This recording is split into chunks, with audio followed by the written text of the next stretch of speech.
வணக்கம், நமஸ்காரம். Welcome to Shantha பாட்டி சமையல். இன்றைக்கி ஒரு சூப்பரான மோர்களி எப்படி பண்ணுறதுன்னு சொல்லி தரப்போகிறேன். எனக்கு ரொம்ப பிடிக்கும். அந்த நாளில் என் பாட்டி திடீர்னு பசிக்கும், டீ உரியில் மோர் வச்சுருக்கேன் எடுத்துன்னு வான்பா. ஒரு பாத்திரத்தில் அரிசி மாவை போட்டு இந்த புளிப்பு தயிரை குத்தி உப்பையும் போட்டு கலந்து வச்சுருவா.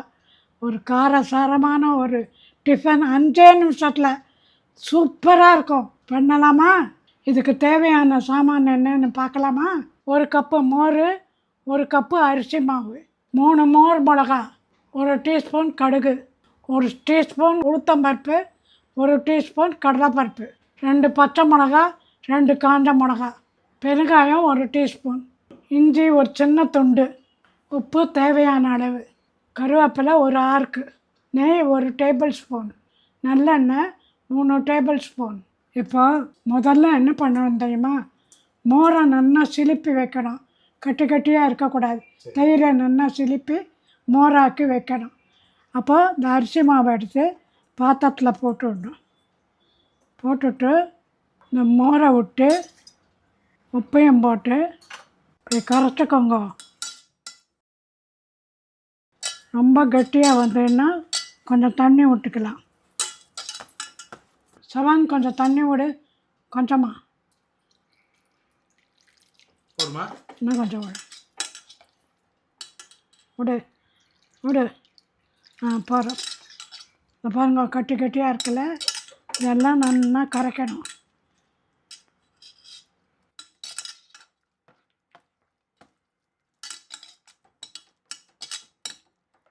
இது பாருங்க, கரைச்சி வச்சுட்டா கட்டி இல்லாமல். இப்போ எலுப்பை சட்டியாக காய வச்சுருக்கேன். நல்லெண்ணெய் விடணும், வேறு எந்த எண்ணெயும் விடக்கூடாது. நல்லெண்ணெயை விட்டுணுங்க, காயட்டும். முதல்ல மோர் மிளகா வறுக்கணும். ஏன்னா மிளகா இதோட வறுப்படாது, பச்சையாகவே இருக்கும். முதல்ல மிளகாயை வறுத்து எடுத்துடணும். அதுக்கப்புறம் மீதியெல்லாம் போடலாம். எண்ணெய் காஞ்சி விட்டு மிளகாயை போட்டுடலாமா?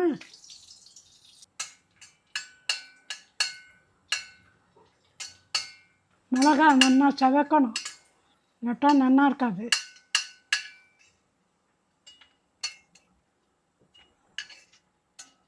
கடுகை போட்டுடணும், கடுகு வெடிக்கணும்.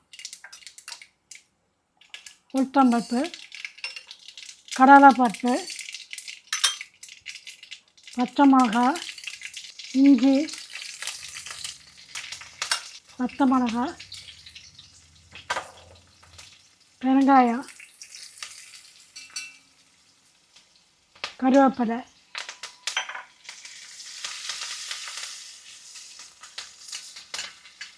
மாவை கரைச்சி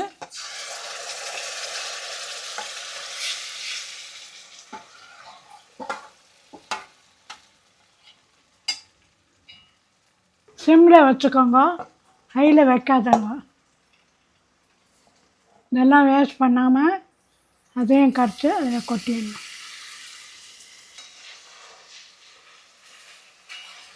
இப்போ மோர் மிளகாயை போட்டு விடலாம்.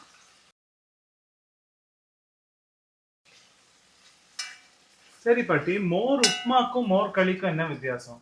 மோர் களின்னா இன்னும் கொஞ்சம் ஜலம் விடணும். இப்போ மோர் உப்புமானா பல நீண்ட இந்த மாதிரி இருக்கணும்.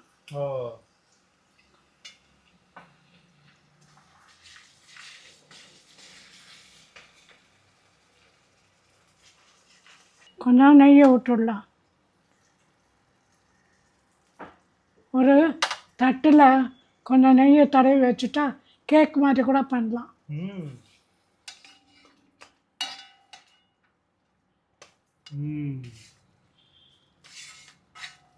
பார்த்து தட்டில் கொட்டிடலாம். அவ்வளோதான். இப்படி தொட்டால் ஒட்டாது. ஆயிரத்து பார்த்தீங்களா? சரி. இப்போ இதை எடுத்து தட்டில் கொட்டிடணும்.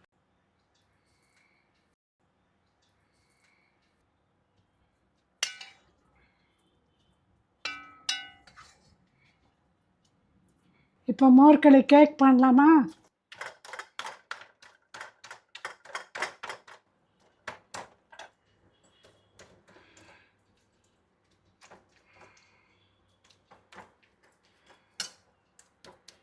கொஞ்சம் ஆறினா கேக் போட்டுடலாம்.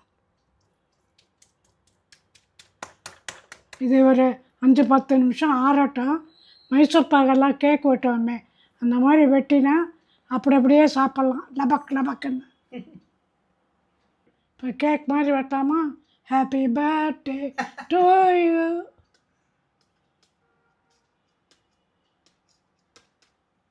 சூப்பர். பாருங்க இந்த மாதிரி ஆறு எடுத்துனா பீஸ் பீஸாக வரும். இந்த மோர்களியில் பச்சை மிளகா காரம், மோர் மிளகாயோட புளிப்பு, அது கருவேப்பிலை, உளுத்தம்பருப்போட நறுக்கு நறுக்குன்னு வரும். எல்லாமே சேர்ந்து பொடி மோரோட புளிப்பு எல்லாமே சேர்ந்து நெய்யும் விட்டுருக்கோம்ல, ஃபஸ்ட் கிளாஸாக இருக்கும். சாப்பிட்டு பாருங்க.